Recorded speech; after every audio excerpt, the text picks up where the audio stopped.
ആ ആയത്തുൽ കുർസി ഉമ്മാക്കും കുട്ടിക്കും കാവലാണെന്ന് മുഹമ്മദ് മുസ്തഫ.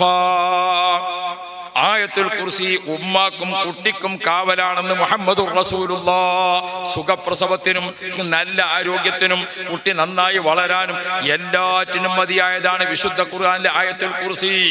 അത് നിങ്ങൾ ഓതിക്കൊണ്ടിരിക്കണം. പ്രിയപ്പെട്ട സഹോദരിമാരെ, ഞാൻ എൻ്റെ തുടക്കത്തിൽ പറഞ്ഞു, ഖുർആൻ നമുക്ക് എല്ലാറ്റിനും പരിഹാരമാണ്. റസൂൽ സ്വല്ലല്ലാഹു അലൈഹി വസല്ലമ തങ്ങളെ കൂടെ നിൽക്കുന്ന ഒരു പാവപ്പെട്ട സ്വഹാബി, ആ സ്വഹാബിയോട് ഒരു സുപ്രഭാതത്തിൽ റസൂൽ പെട്ടെന്ന് ചോദിച്ചു, അലാ തതസവ്വജ്, മോനെ നീ കല്യാണം കഴിക്കണില്ലേ എന്ന് ചോദിച്ചു. അതാണ് കേട്ടപ്പോൾ ആ സ്വഹാബി ഇങ്ങനെ ഒന്ന് വല്ലാതായി പോയി. റസൂലുള്ളാഹി നീ കല്യാണം കഴിക്കണില്ലേ എന്ന് ചോദിച്ചാൽ എങ്ങനെ ഉണ്ടാവും? നമ്മളോടൊക്കെ ഇപ്പോൾ വാപ്പ കല്യാണം കഴിക്കണേന്ന് ചോദിച്ചു. ഒരു കുട്ടിനോട് വാപ്പ ചോദിച്ചാൽ എന്നെ കൊണ്ട് കല്യാണം ഉണ്ടാക്കല്ലോ, തിരക്ക് കൂട്ടണ്ട വാപ്പ, ജുമയൊക്കെയാണ് കഴിഞ്ഞോട്ടെ പറഞ്ഞു, വെള്ളിയാഴ്ചയല്ലേ. അപ്പോൾ അത്രയും നമ്മൾ സ്പീഡിൽ അതിന് അങ്ങനെയാണ് നമ്മൾ. ബഹുമാനപ്പെട്ട റസൂലുള്ളാഹി തങ്ങൾ ആ സ്വഹാബിയോട് ചോദിക്കുക, അലാ തതസവ്വജ്, നീ കല്യാണം കഴിക്കണില്ലേ എന്ന് ചോദിച്ചു. ആ സ്വഹാബി കുറച്ച് നേരം ഒന്നിങ്ങനെ എന്ത് പറയണമെന്ന് അറിയാതെ ആ സ്വഹാബിയുടെ ആ വിഷമം കണ്ടപ്പോൾ റസൂലുള്ളാഹി ഒന്നിങ്ങനെ താമസിച്ചു. നബി സല്ലല്ലാഹു അലൈഹി വസല്ലം വീണ്ടും ചോദിച്ചു, അലാ തതസവ്വജ്, നീ കല്യാണം കഴിക്കണില്ലേ എന്ന് ചോദിച്ചു. അപ്പാ സ്വഹാബി ഇങ്ങനെ ചിന്തിച്ചു, മുത്തുനബിയാണല്ലോ ചോദിക്കുന്നത്, ഒന്ന് പറയാതിരിക്കാൻ പറ്റൂല. അപ്പാ സ്വഹാബി നബിയെ, ഞാൻ കല്യാണം കഴിക്കേ, എന്നെ കൊണ്ട് ആരാ കല്യാണം കഴിപ്പിച്ചാൽ? ലാ അർളലി വലാ ബൈതലി വലാ മാലലി, എനിക്ക് ഭൂമിയിൽ ഒരു സെന്റ് ഭൂമി എൻ്റെ പേരിലില്ല, ഒരു കുടിലില്ല താമസിക്കാൻ, 5 കാശും എൻ്റെ കയ്യിലില്ല. അങ്ങനത്തെ എന്നെ കൊണ്ട് ആര് കല്യാണം കഴിപ്പിക്കാനാണ് നബിയെ? അതാണ് പറഞ്ഞപ്പോൾ റസൂലുള്ളാഹി തങ്ങൾ ഒരൊറ്റ ചോദ്യം ചോദിച്ചു, നിനക്ക് വിസ കിട്ടിയിട്ടുണ്ടോ എന്നല്ല ചോദിച്ചത്, നിനക്ക് പാസ്പോർട്ട് ഉണ്ടോ എന്നല്ല ചോദിച്ചത്, നിനക്ക് കച്ചവടം ഉണ്ടോ എന്നല്ല ചോദിച്ചത്. ഹൽ മഅക ആയത്തുൽ കുർസി, നിന്റെ അടുത്ത് ആയത്തുൽ കുർസി ഇല്ലേ? ഹൽ മഅക ആയത്തുൽ കുർസി, നിന്റെ കൂടെ ആയത്തുൽ കുർസി. അതായത് നമ്മുടെ ജീവിതത്തിൽ ആയത്തുൽ കുർസിയുടെ പതിവുകാരാവണം നമ്മൾ. ഏറ്റവും ചുരുങ്ങിയത് 5 നേരത്തെ വാങ്ക് കഴിയുമ്പോൾ ഒരായത്തുൽ കുർസി 5 എണ്ണമായി, 5 നേരത്തെ നിസ്കാരം കഴിയുമ്പോൾ ആയത്തുൽ കുർസി 10 എണ്ണമായി, രാത്രി ഉറങ്ങാൻ കിടക്കുമ്പോൾ ഒരായത്തുൽ കുർസി 11ആയി. അല്ലാഹു ലാ ഇലാഹ ഇല്ലാ ഹുവൽ ഹയ്യുൽ ഖയ്യൂം, അല്ലാഹ് എന്ന് തുടങ്ങിയിട്ട് വഹുവൽ അലിയുൽ അളീം, അല്ലാഹുവിന്റെ അല്ലാഹ് എന്ന പേരുകൊണ്ട് തുടങ്ങി അലീം എന്ന പേരുകൊണ്ട് അവസാനിക്കുന്നതിനിടക്ക് ലാഹിറും ലമീറുമായി 18 പ്രാവശ്യം അള്ളാഹുവിന്റെ പേര് പ്രത്യക്ഷവും പരോക്ഷവും ലാഹിറും ലമീറുമായി 18 പ്രാവശ്യം അള്ളാഹുവിന്റെ പേര് ആവർത്തിക്കപ്പെട്ട ഖുർആനിലെ ഏക ആയത്താണ് ആയത്തുൽ കുർസി. റഈസു ആയത്തുൽ ഖുർആൻ, ഖുർആൻ ആയത്തുകൾക്കുള്ള നേതാവാണ്. ആ ആയത്തുൽ കുർസി നിന്റെ കയ്യിലില്ലേ എന്നാ റസൂൽ. എങ്കിൽ നീ കല്യാണം കഴിച്ചോ. അതായത് വീടില്ലാത്ത ആൾക്ക് വീടുണ്ടാകാൻ ആയത്തുൽ കുർസി, പറമ്പില്ലാത്ത ആൾക്ക് പറമ്പുണ്ടാകാൻ ആയത്തുൽ കുർസി, പണമില്ലാത്ത ആൾക്ക് പണമുണ്ടാകാൻ. നിനക്കൊരു കല്യാണം കഴിക്കാൻ നീ എന്തിനു ബേജാറാകണം? നീ ആയത്തുൽ കുർസി കയ്യിലില്ലേ? ആയത്തുൽ കുർസിയുടെ പതിവുകാരനായിക്കോ, നിനക്ക് പണം കിട്ടും, നിനക്ക് വീട് കിട്ടും, നിനക്കെല്ലാം കിട്ടും. ഓ പ്രിയപ്പെട്ട സഹോദരി സഹോദരന്മാരെ, ഖുർആൻ നമുക്ക് എല്ലാറ്റിനും പരിഹാരമല്ലേ? നമ്മളിങ്ങനെ പറഞ്ഞു നടക്കും അതില്ല ഇതില്ല, പക്ഷെ അള്ളാഹിനോട് പറയേണ്ട വിധത്തിൽ പറയണ്ടേ? അതിനല്ലേ ഖുർആൻ നമ്മുടെ കയ്യിൽ തന്നത്. വിശുദ്ധ ഖുർആന്റെ പാരായണത്തിന്റെ പതിവുകാരാവണം. ഒരു മാസത്തിൽ ഖുർആൻ ഖത്തം തീർക്കുന്നവർ 2 ആഴ്ചയിൽ 10 ദിവസത്തിൽ ഏറ്റവും ചുരുങ്ങിയത് വിശുദ്ധ ഖുർആൻ 610ഓളം പേജുകൾ വരും. 10 ദുആഉം ദിക്റും ഒക്കെ അങ്ങനെ പോകും. നിയമമൊക്കെ 600 പേജാണ് ഖുർആൻ. ഒരു ദിവസം 6 പേജെങ്കിലും ഓതിയാൽ 100 ദിവസം കൊണ്ട് ഒരു ഖത്തം തീരും. ഏറ്റവും ചുരുങ്ങിയത് അതെങ്കിലും ദിവസം ഒരു 6 പേജെങ്കിലും എന്ന് ഓർമ്മപ്പെടുത്തുക. അങ്ങനെ ഖുർആന്റെ പാരായണക്കാരാവണം നമ്മൾ. ഓ പ്രിയപ്പെട്ട മുഅ്മിനുകളെ, ഹബീബുനാ റസൂലുള്ളാഹി വിശുദ്ധ ഖുർആനിലെ ഓരോ സൂറത്തുകളും ആയത്തുകളും പഠിപ്പിച്ചിട്ട് ഒരിക്കൽ ഒരു സ്വഹാബി വളരെ വേദനപ്പെട്ട് മുഖം ഇങ്ങനെ വല്ലാതെ ഒരു വിഷമിച്ചുകൊണ്ട് റസൂലുള്ളാഹിന്റെ അടുത്ത് നിൽക്കാൻ. റസൂലുള്ളാഹിനോട് ആ സ്വഹാബി പറഞ്ഞു, നബിയെ, ഞാൻ വല്ലാത്തൊരു പ്രയാസത്തിനാണ്. എൻ്റെ മോനെ, എൻ്റെ വീട്ടിൽ എപ്പോൾ ഭക്ഷണം ഉണ്ടാക്കിയാലും സൽക്കാരക്കാർ വന്നിട്ട് ഞാൻ അയിബാകും.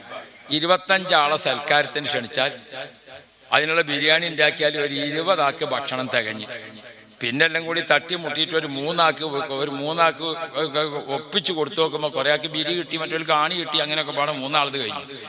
2 ആൾക്ക് ഒന്നും കിട്ടിയില്ല. പിറ്റേ ദിവസം നമ്മളെ പീടിക കുറയുമ്പോഴൊക്കെ ചർച്ച എന്തേക്കാരും, അല്ലെങ്കിൽ ആർക്കാരെങ്കിൽ കിട്ടിയത്. വളർച്ച കഴിച്ച ആൾക്കാരൊക്കെ എന്ത് പറയും, തീരെ കിട്ടാത്ത ലിസ്റ്റിലാണ് പറയാം. 2 ആൾക്കേ കിട്ടാത്തുള്ളൂ, പക്ഷെ 23 ആൾക്കും കിട്ടും. ഇങ്ങനെ ഒരു സ്വഹാബി റസൂലുള്ളാഹിനോട് വന്നിട്ട് പറഞ്ഞു, നബിയെ, ഭക്ഷണം ഉണ്ടാക്കിയിട്ട് ഞാൻ വഷളാകാം, ഒരിക്കലും തികയാതെ എനിക്ക് വല്ലാത്തൊരു പ്രയാസം ഉണ്ടാകും. അള്ളാഹുവിന്റെ റസൂൽ ചോദിച്ചു, ഹൽ മഅക ആയത്തുൽ കുർസി, ആയത്തുൽ കുർസി ഇനി ഓതിയിരുന്നോ ഭക്ഷണം ഉണ്ടാക്കുമ്പോൾ? ഓ ഉമ്മമാരെ, ബാക്കി ഭക്ഷണത്തിന് അരി കഴുകിയിട്ട് ചെമ്പുക്കാനുള്ള സമയത്ത് അല്ലാഹു ലാ ഇലാഹ ഇല്ലാ ഹുവൽ ഹയ്യുൽ ഖയ്യൂം, ഇറച്ചി കഴുകിയിട്ട് ചെമ്പുക്കാണുമ്പോ അല്ലാഹു ലാ ഇലാഹ ഇല്ലാ ഹുവൽ ഹയ്യുൽ ഖയ്യൂം. നമ്മുടെ പെൺകുട്ടികളൊക്കെ കൃത്യമായിട്ട് സ്ഥാപനങ്ങളിൽ പഠിക്കട്ടെ, കൃത്യമായിട്ട് സ്ഥാപനങ്ങളിൽ പഠിക്കട്ടെ. പഴയ കാലത്ത് ഉമ്മമാർക്ക് അറിയാവുന്ന കാര്യങ്ങൾ, ഉമ്മാമ്മമാർക്ക് അറിയാവുന്ന കാര്യങ്ങൾ മക്കളെ പറഞ്ഞു പഠിപ്പിച്ചിരുന്നു. ഇന്ന് ആ ഉമ്മാമ ജീവിച്ചിരിപ്പില്ല.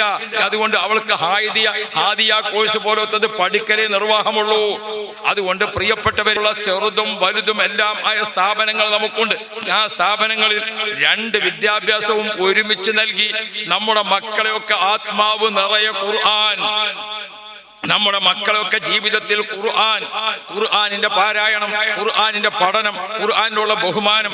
ഇന്ന് ഖുർആനെ വികലമാക്കുന്നവരും ഖുർആനെ ആക്ഷേപിക്കുന്നവരും ഖുർആനെ കളിയാക്കുന്നവരും ഖുർആൻ പഴഞ്ചനാണെന്ന് പറയുന്നവരും ഒക്കെ നിറഞ്ഞ ഒരു കാലത്ത് ഉള്ള ഈമാൻ നഷ്ടപ്പെട്ടു പോകാതെ നമുക്കും നമ്മളിൽ ജനിച്ചു വളരുന്ന മക്കൾക്കും നമ്മുടെ കാലത്ത് വളരുന്ന മക്കൾക്കും അള്ളാഹുവിന്റെ ദീൻ നിലനിൽക്കുന്നതിന് എല്ലാ ദിവസവും വീട്ടിൽ ഖുർആൻ ഓതണം. നമ്മൾ ഖുർആൻ ഓതുന്ന പതിവുകാരാവണം. ആ ഖുർആനിനെ എത്ര നാം ഓതുന്നുവോ, റഹ്മാനും റഹീമുമായ അല്ലാഹു തആല, കരുണക്കടലായ റബ്ബ് നമ്മുടെ ഗർഭാശയത്തിലും ഭൂമിയിലും ഖബറിലും മഹ്ശറിലും എല്ലാം നമുക്ക് രക്ഷപ്പെടുന്നതിന് നൽകിയിരിക്കുന്ന വിശുദ്ധ ഭരണഘടന ഖുർആൻ. ഇഖ്റഉൽ ഖുർആൻ ഫഇന്നഹു യഅതി യൗമൽ ഖിയാമ. നിങ്ങൾ ഖുർആൻ ഓത്തിന്റെ പതിവുകാരായിക്കോ. യാസീൻ പതിവായി ഓതുന്നവർ, ഖുൽ ഹുവല്ലാഹു പതിവായി ഓതുന്നവർ, വെള്ളിയാഴ്ച ദിവസം അൽ കഹ്ഫ് പതിവായി ഓതുന്നവർ, അൽ കഹ്ഫ് സൂറത്ത് വെള്ളിയാഴ്ച പൂർത്തിയായിട്ട് ഓതുന്ന ആളുകളുണ്ടല്ലോ, ദജ്ജാൽ വന്നാൽ പോലും അവരെ ഈമാൻ തെറ്റിക്കാൻ സാധ്യമല്ലെന്ന് വഹയിന്റെ നാവുകൊണ്ട് മുഹമ്മദ് മുസ്തഫ. അൽ കഹ്ഫ് സൂറത്തിന്റെ പാരായണം വെള്ളിയാഴ്ച, പഴമക്കാരൊക്കെ 3 അൽ കഹ്ഫ് ഓതും. വെള്ളിയാഴ്ച രാവിന് 1, വെള്ളിയാഴ്ച സുബൈക്ക് 1, വെള്ളിയാഴ്ച ജുമാക്ക് മുമ്പ് 1, അഥവാ കഴിഞ്ഞില്ലെങ്കിൽ വെള്ളിയാഴ്ച സൂര്യൻ അസ്തമിക്കുന്നതിന് മുമ്പ് 1. 3 അൽ കഹ്ഫിന്റെ പതിവുകാരാണ് പഴമക്കാരെല്ലാം.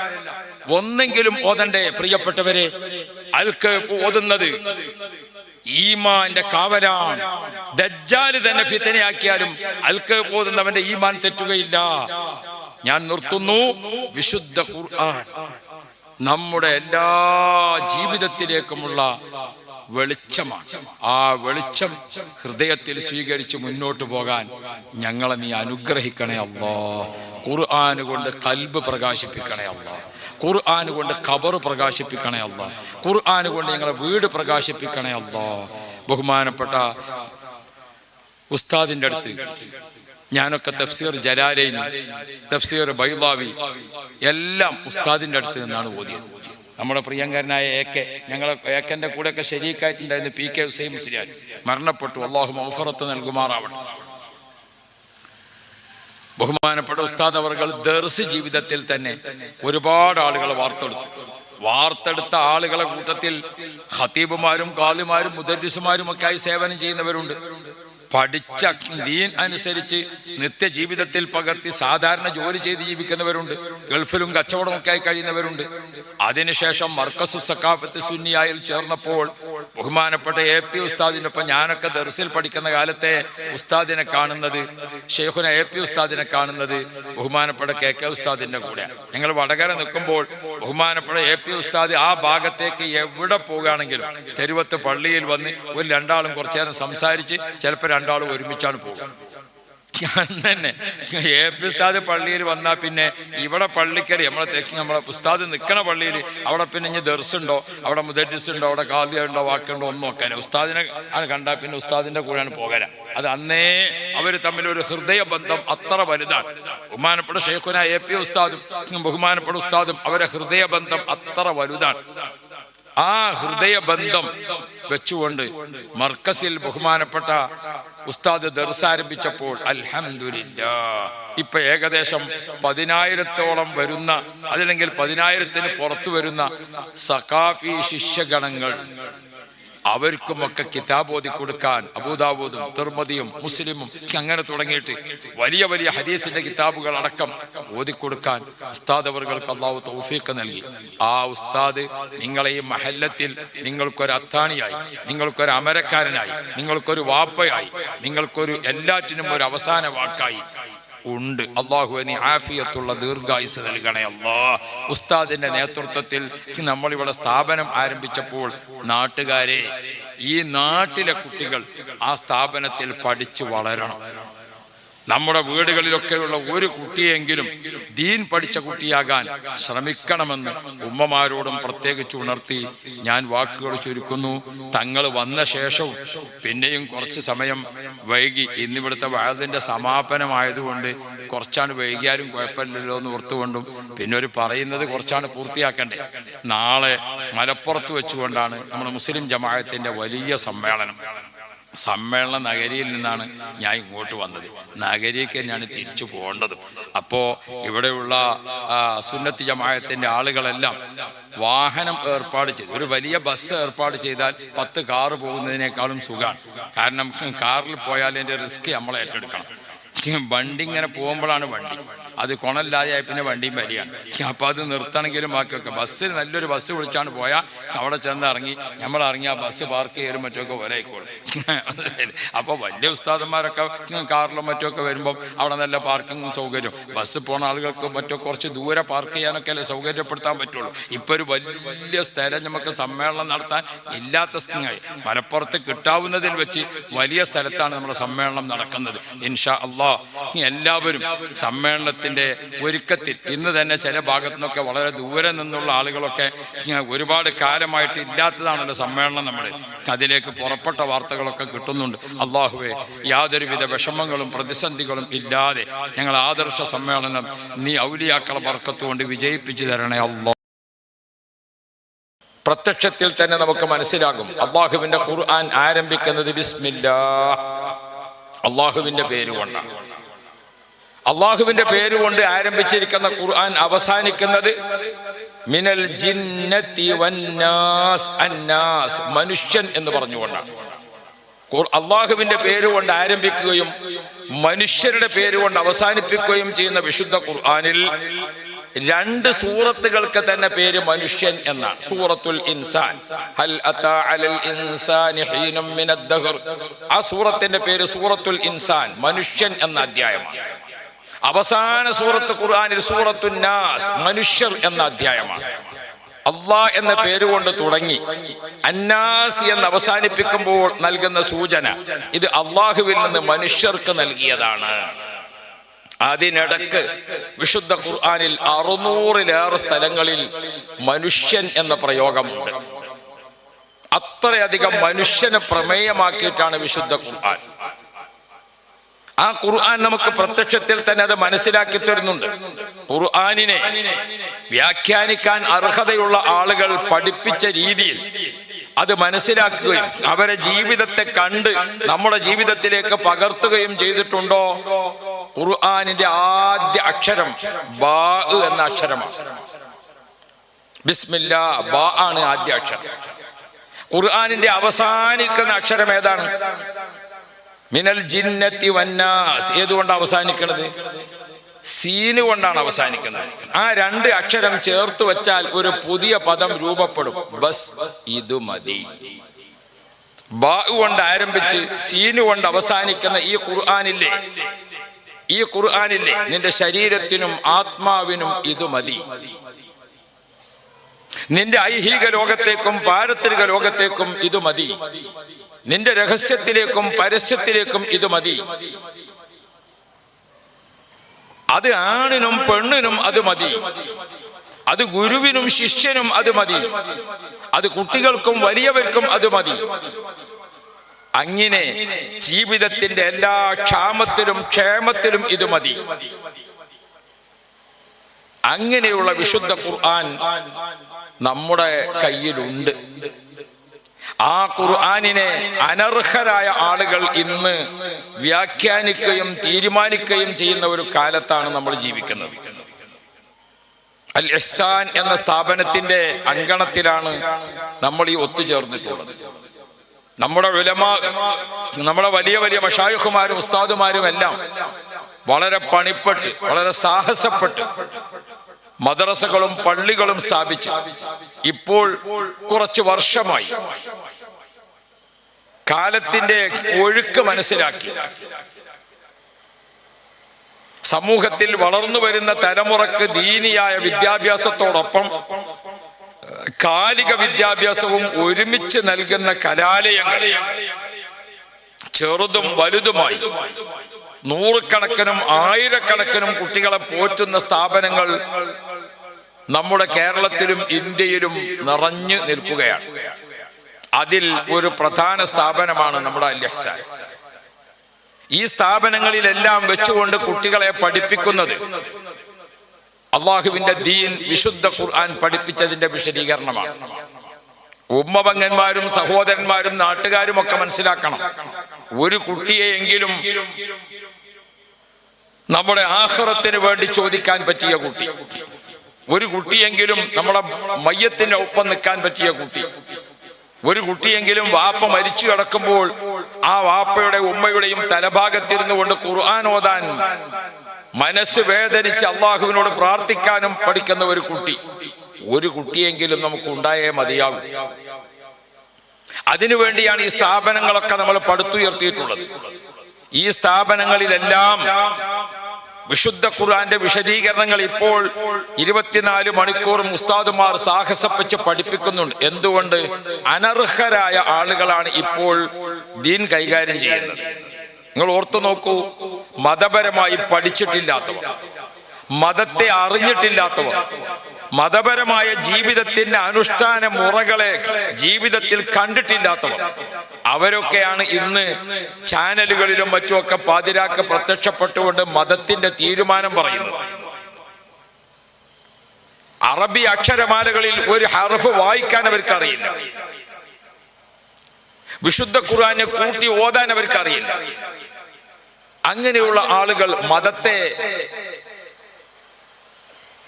വിശകലനം ചെയ്യുകയാണ്, മതത്തിന്റെ നിയമങ്ങളെ ചോദ്യം ചെയ്യുകയാണ്. മതപരമായ കാര്യങ്ങളിൽ അവർക്ക് എന്താണ് വിവരം? ഒരു വിവരവും ഇല്ല. ചാനലുകളിലൊക്കെ അവരെ വാഗ്വാദങ്ങൾ ഇങ്ങനെ കേൾക്കുമ്പോൾ ഇവരാരാണെന്ന് തോന്നിപ്പോകും. അനർഹരായ ആളുകൾ മതവിഷയത്തെ കൈകാര്യം ചെയ്യുന്ന ഒരു കാലത്ത് നമ്മുടെ ഓരോ വീട്ടിലും എന്ന പോലെ മതം പഠിച്ചിരിക്കുന്ന മക്കൾ ഉണ്ടാകൽ നിർബന്ധമായിട്ടുണ്ട്. പഴയ കാലത്ത് ഒരു യുക്തിവാദിയോ ഒരു നിരീശ്വരവാദിയോ എവിടെയെങ്കിലും പ്രസംഗിച്ചു പോയാൽ വീട്ടിലെ ഉമ്മമാരൊന്നും അത് അറിയുമായിരുന്നില്ല, വീട്ടിലെ ഉപ്പമാരൊന്നും അത് അറിയുമായിരുന്നില്ല. അങ്ങാടിയിലോ മാർക്കറ്റിലോ ചന്തയിലോ ഒക്കെ പോയ വല്ല ചെറുപ്പക്കാരും കേട്ടെങ്കിലേ ഉള്ളൂ. ഇന്ന് അതല്ല. ആധുനിക സംവിധാനങ്ങളിൽ നമ്മുടെ വിരൽത്തുമ്പിലാണ് എല്ലാം നിൽക്കുന്നത്. വാട്സപ്പിലും യൂട്യൂബിലും മറ്റ് വഴികളിലുമായി നമ്മുടെ അടുക്കളയിലേക്ക് ഇതൊക്കെ എത്തുകയാണ്.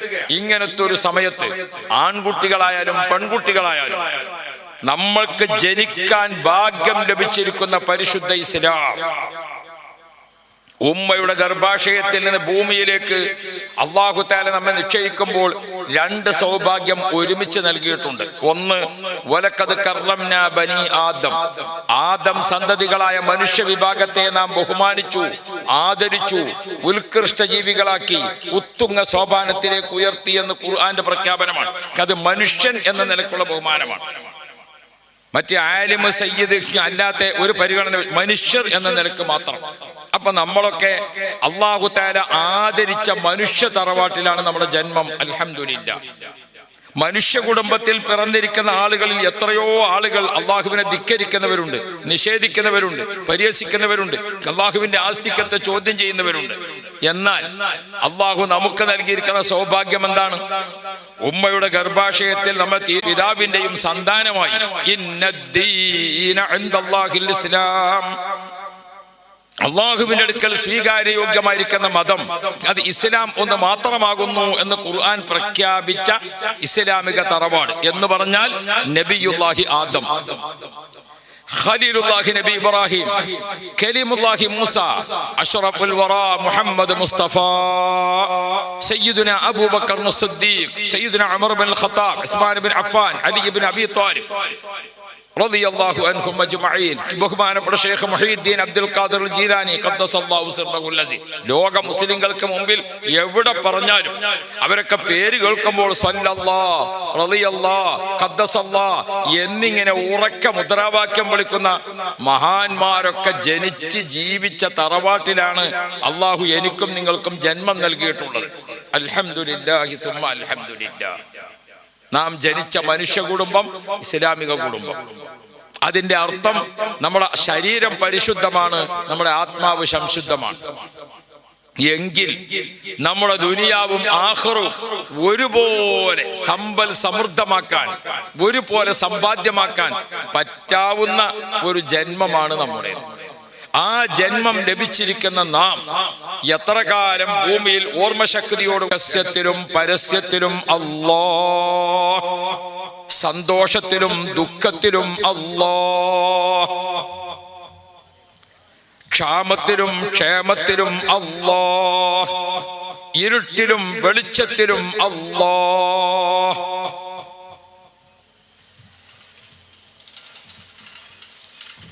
ആ ഒരു ഹൃദയം നിറഞ്ഞ വിശ്വാസത്തോടു കൂടെ മാത്രമേ നമുക്ക് ജീവിക്കാൻ പറ്റൂ. അതിന് അള്ളാഹു നമ്മുടെ മുമ്പിൽ തന്നിരിക്കുന്ന വിശുദ്ധ ഖുർആൻ, ആ ഖുർആനിനെ നാം എല്ലാവരും നെഞ്ചേറ്റി സ്വീകരിക്കണം.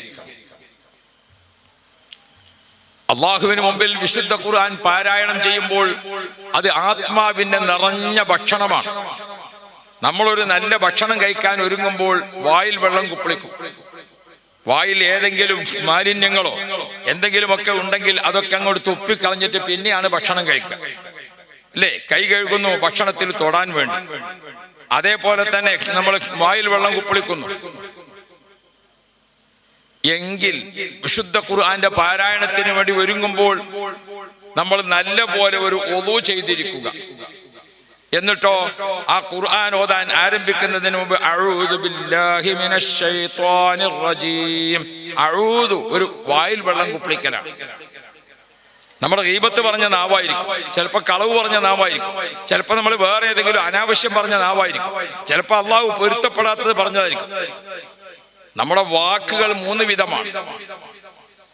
വാക്കുകൾ മൂന്ന് വിധമാണ്. ഒന്ന് നിർബന്ധമായും പറയേണ്ടത്, അതിന് അള്ളാഹു പ്രതിഫലം തരും ഖൈറായിട്ട്. മറ്റൊന്ന് പറഞ്ഞു എന്നതുകൊണ്ടോ പറയാതിരുന്നു എന്നതുകൊണ്ടോ വലിയ പ്രത്യേകതയൊന്നുമില്ല, മനുഷ്യ സഹജമായി ഉണ്ടാകുന്ന കാര്യങ്ങൾക്ക് പറയേണ്ടി വരും, അത് കുറക്കുക.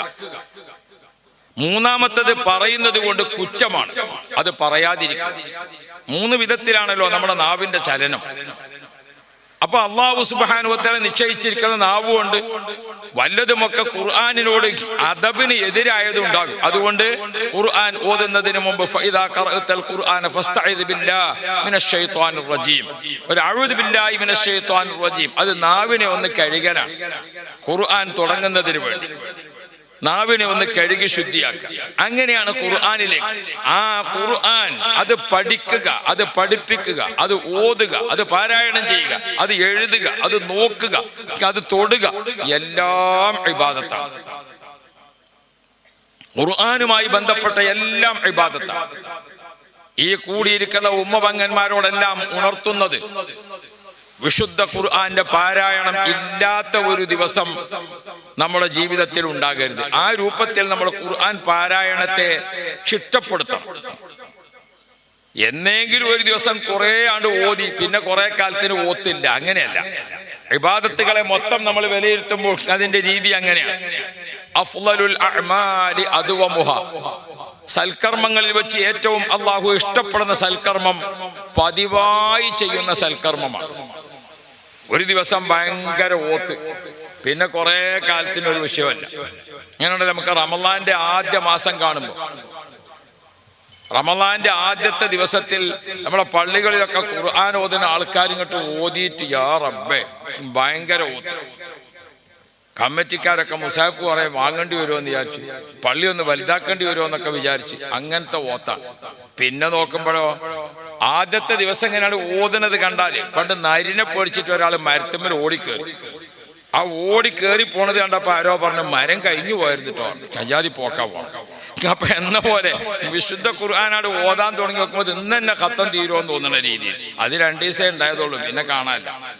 ഇങ്ങനെയല്ല വേണ്ട. അഫ്ളലുൽ അഅ്മാലി അദ്വമുഹ, സൽക്കർമ്മങ്ങളിൽ അള്ളാഹു ഏറ്റവും ഇഷ്ടപ്പെടുന്നത് പതിവായിട്ട് ഓതാം, ഒരു ചിട്ടപ്രകാരം ഇങ്ങനെ. അപ്പോൾ ഒരാൾ ചിട്ടപ്പെടുത്തുന്നത് എങ്ങനെയാണ്? മഹാന്മാരായ ആളുകൾ ഖുർആനിന്റെ പാരായണത്തിന് തെരഞ്ഞെടുത്തത് ഓരോ ഹദീസുകൾ വഴിപ്പെട്ടുകൊണ്ട് കാണാൻ പറ്റും. സ്വാലിഹീങ്ങളും ഔലിയാക്കളും അതേപോലെ സ്വഹാബാക്കളുമായി ഉള്ള ആളുകളെ പരിശോധിച്ചാൽ ഖുർആൻ ദിവസവും ഓതാത്ത ആരും ഇല്ല. അള്ളാഹുവിന്റെ മുഅ്മിനീങ്ങൾ മുഅ്മിനാത്തുകളായി സ്വാലിഹീങ്ങൾ കഴിഞ്ഞു പോയിട്ടുണ്ടോ? ദിവസവും ഖുർആൻ ഓതാത്തവരില്ല. അത്രയധികം എല്ലാവരും ഖുർആൻ ഓതുന്നവരാണ്. ഞാൻ എൻ്റെ ഉമ്മ പെങ്ങന്മാരോടൊക്കെ ഓർമ്മപ്പെടുത്തുന്നത്, നമ്മൾ ഇന്ന് എന്തെങ്കിലുമൊക്കെ വീട്ടിൽ അസ്വാരസ്യങ്ങൾ ഉണ്ടായാൽ, അല്ലെങ്കിൽ നമ്മളെ മക്കളിൽ നമുക്ക് ഇഷ്ടപ്പെടാത്തത് ഉണ്ടായാൽ, നമ്മൾ കുറ്റങ്ങളും കുറവുകളും പോരായ്മകളും ഒക്കെ മക്കളെ മേൽ ചാർത്തിയിട്ട് നമ്മൾ നല്ല ശുദ്ധാത്മാക്കളായി നിൽക്കുകയാണ്. അല്ലെ? കുട്ടികൾക്കില്ലാത്ത കുറ്റമില്ല, കുട്ടികൾക്കില്ലാത്ത ആക്ഷേപമില്ല. എന്ത് കേസ് വന്നാലും ഇപ്പത്തെ മക്കളുണ്ടല്ലോ ആഖിർ സമാന്റെ മക്കളാണ്. പിന്നെ വാപ്പാരൊക്കെ ഇപ്പൊ അവ്വൽ സമാന്റെതാ. വാപ്പാരത്ത് ആഖിർ സമാന്റെ ലക്ഷണങ്ങളൊന്നും ഇല്ലേ? ആരാണ് ഈ കുട്ടികളൊക്കെ ഇങ്ങനെ ആക്കുന്നതിൽ പങ്കാളിത്തം വഹിച്ചത്? നമുക്ക് പങ്കാളിത്തമില്ലേ? നമ്മളവിടെ ഉണ്ട് അംസാജി എന്ന് പറഞ്ഞിട്ടാണ്. അയാൾ എന്നോട് പറഞ്ഞു, ഉസ്താദെ കുട്ടനെ ഇംഗ്ലീഷ് മീഡിയത്തിലാക്കിക്കണോ? അപ്പൊ ഏത് ഇംഗ്ലീഷ് മീഡിയത്തിലാണ്? അപ്പൊ അയാൾ സ്കൂളിന്റെ പേര് പറഞ്ഞു. ഇപ്പൊ എന്തേ അവിടെ ആക്കിയെന്ന് ചോദിച്ചു. അവിടെ നല്ല പഠിപ്പാണ്. അപ്പൊ അതെങ്ങനെ നിങ്ങൾക്ക് മനസ്സിലായി എന്ന് ചോദിച്ചു. 2 ദിവസം അവർ പോകൽ തുടങ്ങിയിട്ട് 2 ദിവസമായിട്ടുള്ളൂ. വാപ്പാന്റെ ഡോഗ് എന്നൊക്കെ വിളി തുടങ്ങിയ നല്ല പഠിപ്പ് തന്നെയാണ് അല്ലേ? കുട്ടികളോട് നമ്മൾ ചോദിച്ചു, എന്താ മോനെ വാപ്പാനിമാനൊക്കെ വിളിക്കലോ ചോദിച്ചു. ഡാഡി എന്നാണ്. രണ്ടാളും ഡാഡിയാണോ ചോദിച്ചു. അല്ല, വാപ്പടാ അമ്മടി, അങ്ങനെയാണ് ഡാഡിയാണ്. അപ്പൊ കുട്ടികൾക്ക് നമ്മൾ ഇതൊക്കെ കൊടുത്തത് കൊണ്ടാണ്. നമ്മൾ കുട്ടികളുടെ നല്ല ബുദ്ധി നഷ്ടപ്പെടുത്തുന്നതിൽ നമ്മുടെ പങ്കാളിത്തം എന്ത് എന്ന് തീരെ ആലോചിക്കുന്നില്ല. കുറ്റം മുഴുവനും ഒരു കൂട്ടർക്ക് കൊടുക്കുക. നമ്മുടെ പങ്കാളിത്തം എന്തായിരുന്നു? നമ്മുടെ വല്യപ്പാരുള്ളപ്പോൾ, നമ്മുടെ വാപ്പയുള്ളപ്പോൾ, വാപ്പ ഓതിക്കൊണ്ടേയിരിക്കുന്ന ഒരു മുസാഫ്, അത് വാപ്പ ഓതി വാപ്പ ഇങ്ങനെ മറിച്ചതിൽ വാപ്പാന്റെ കയ്യിന്റെ വിരലടയാളം നിറഞ്ഞു നിൽക്കുന്നതാണ് ആ മുസാഫ്. ഉമ്മാന്റെ വിരലടയാളം നിറഞ്ഞു നിൽക്കുന്നതാണ് ആ മുസാഫ്. ഉമ്മ സുജൂദ് ചെയ്തിരിക്കുന്ന ആ മുസല്ലയിൽ ഉമ്മയുടെ നെറ്റിത്തളത്തിൽ ഒരു വിരലടയാള വിദഗ്ധന്മാരോ അല്ലെങ്കിൽ ഒരു ശരീര സ്പർശനത്തിന്റെ വിദഗ്ധന്മാരോ എടുത്തിട്ട് നമ്മുടെ മുസല്ല ഒരു പരിശോധന നടത്തിയാൽ നമ്മുടെ ഉമ്മയുടെ, നമ്മുടെ വല്യമ്മയുടെ, നമ്മുടെ വാപ്പയുടെ, നമ്മുടെ വല്യപ്പയുടെ, അവരുടെയൊക്കെ ഖുർആൻ ഓതിക്കൊണ്ട് ഇരുന്ന മുസല്ല, അവരൊക്കെ സുജൂദ് ചെയ്യാൻ ഉപയോഗിച്ചിരിക്കുന്ന മുസല്ല, അവർ ഓതിയിരിക്കുന്ന മുസാഫ്, അവരൊക്കെ എടുത്തിരുന്ന ദിക്റിന്റെ ഏടുകൾ, ഇതൊക്കെ നമ്മുടെ വീട്ടിലുണ്ട്. പക്ഷേ പുതിയ തലമുറയിലെ മാതാപിതാക്കളെ അവർ ചെയ്തതുപോലുള്ള ഒരു മാതൃക നമ്മളിൽ നിന്ന് നമ്മുടെ മക്കൾക്ക് കണ്ടുപഠിക്കാൻ കിട്ടുന്നുണ്ടോ? അത് നമ്മളിൽ നിന്ന് കിട്ടാതെ നമ്മൾ കുട്ടികളെ മാത്രം കുറ്റപ്പെടുത്തുന്നതിന് അർത്ഥമുണ്ടോ? വിശുദ്ധ ഖുർആനിന്റെ പാരായണത്തിൽ നാം മികച്ചു നിൽക്കണം. കഴിഞ്ഞ കാലങ്ങളിൽ ജീവിച്ചിരിക്കുന്ന ഉമ്മപങ്ങന്മാരും സഹോദരന്മാരും ചരിത്ര താളുകളിൽ ആലിമോ സയ്യിദോ സാധാരണക്കാരനോ വ്യത്യാസമില്ലാതെ ഖുർആൻ പാരായണത്തിന്റെ പതിവുകാരാണ്. ലോകത്ത് ഖുർആൻ പോലെ കൂടുതൽ വായിക്കപ്പെടുന്ന, പാരായണം ചെയ്യപ്പെടുന്ന, ഗവേഷണം നടത്തപ്പെടുന്ന ഒരു ഗ്രന്ഥം ലോകത്ത് വേറെയില്ല. ഖുർആനിന് ഉള്ളതുപോലെ വ്യാഖ്യാനങ്ങൾ എഴുതപ്പെട്ടിരിക്കുന്ന ഒരു ഭരണഘടന ലോകത്ത് വേറെയില്ല. ഒരു മതഗ്രന്ഥവുമില്ല, ഒരു മാനിഫെസ്റ്റോയും ഇല്ല. വിശുദ്ധ ഖുർആന്റെ വ്യാഖ്യാനങ്ങൾ എണ്ണി എഴുതി അവസാനിപ്പിക്കാൻ കഴിയാത്തത്ര ഇന്ന് ലോകത്ത് നമുക്ക് ലഭിക്കും. ലിപിയുള്ള ഏതൊക്കെ ഭാഷയുണ്ടോ ആ ഭാഷകളിൽ മുഴുവനും ഖുർആന്റെ വ്യാഖ്യാനങ്ങളുണ്ട്. ലോകത്ത് സംസാരിക്കുന്ന, എഴുതപ്പെടുന്ന ഏതൊക്കെ ഭാഷകളുണ്ടോ ആ ഭാഷകളിൽ മുഴുവനും വിശുദ്ധ ഖുർആനിന്റെ വ്യാഖ്യാനങ്ങളുണ്ട്. ലോകത്ത് ഒരു മുസ്ലിമെങ്കിലും ഒരു രാജ്യത്ത് ജീവിച്ചിരിപ്പുണ്ടോ അവരുടെ കയ്യിൽ ഖുർആനുണ്ട്, പാരായണം നടക്കുന്നുണ്ട്. ഖുർആൻ പാരായണം നടക്കാത്ത ലോകമേതാണ്? ന്യൂനപക്ഷമായി നിൽക്കുന്ന മുസ്ലിമീങ്ങളുള്ളിടത്തും മുസ്ലിം ലോകം നിറഞ്ഞു നിൽക്കുന്നിടത്തും സുബ്ഹാനല്ലാഹ്, ലോക ആകാശത്തിന് ചുവട്ടിൽ ഇത്രയധികം പാരായണം ചെയ്യപ്പെടുന്ന ഒരു ഗ്രന്ഥം ഖുർആൻ അല്ലാതെ വേറെയില്ല. ഇത്രയധികം വ്യാഖ്യാനമുള്ള ഒരു ഭരണഘടന ഖുർആൻ അല്ലാതെ വേറെയില്ല. അത് മാത്രമോ, ലോകത്ത് ഇത്രയധികം ചർച്ച ചെയ്യപ്പെടുന്ന ഒരു ഗ്രന്ഥം ഖുർആൻ അല്ലാതെ വേറെയില്ല. ലോകത്ത് ഇത്രയധികം ഗവേഷണം നടത്തപ്പെടുന്ന ഒരു ഗ്രന്ഥം ഖുർആൻ അല്ലാതെ വേറെയില്ല. ലോകത്ത് വന്നുകൊണ്ടിരിക്കുന്ന ഏത് പ്രശ്നങ്ങളുണ്ടോ ആ പ്രശ്നങ്ങൾക്ക് മുമ്പിൽ പരിഹാരം നിർദ്ദേശിക്കുന്ന ഒരു ഭരണഘടന വിശുദ്ധ ഖുർആൻ അല്ലാതെ വേറെയില്ല. അതുകൊണ്ട് തന്നെയാണ് ഖുർആന് അത്രയധികം ശത്രുക്കൾ ഉണ്ടാകുന്നത്. അവരുടെയൊക്കെ കയ്യിൽ മതഗ്രന്ഥങ്ങളുണ്ട്, അവരുടെയൊക്കെ കയ്യിൽ ഭരണഘടനകളുണ്ട്. 3.5 വർഷക്കാലം ചർവണം നടത്തിയ ശേഷമാണ് ഇന്ത്യൻ ഭരണഘടന തയ്യാറാക്കിയിട്ടുള്ളത്. ഡോക്ടർ മുൻഷിയും ഡോക്ടർ അംബേദ്കറും പോലുള്ള ഇന്ത്യ കണ്ട അതിബുദ്ധിമാന്മാരായ ആളുകളുടെ വളരെ വലിയ അന്ന് വിരചിതമായ മുഴുവൻ ഭരണഘടനയും കൊണ്ടുവന്നിട്ടാണ് ഇന്ത്യൻ ഭരണഘടന തയ്യാറാക്കിയത്. എന്നിട്ട് എത്ര ഭേദഗതികൾ വരുത്തി. ഇപ്പോഴും ഭേദഗതിക്ക് വേണ്ടി തയ്യാറായി അപേക്ഷ കൊടുത്ത് കാത്തിരിക്കുന്ന എത്ര ഭേദഗതികളാണ്. വിശുദ്ധ ഖുർആൻ ലോകത്തിന്റെ ഭൂതവും ഭാവിയും വർത്തമാനവും അറിയുന്ന ഉടമസ്ഥനായ അല്ലാഹു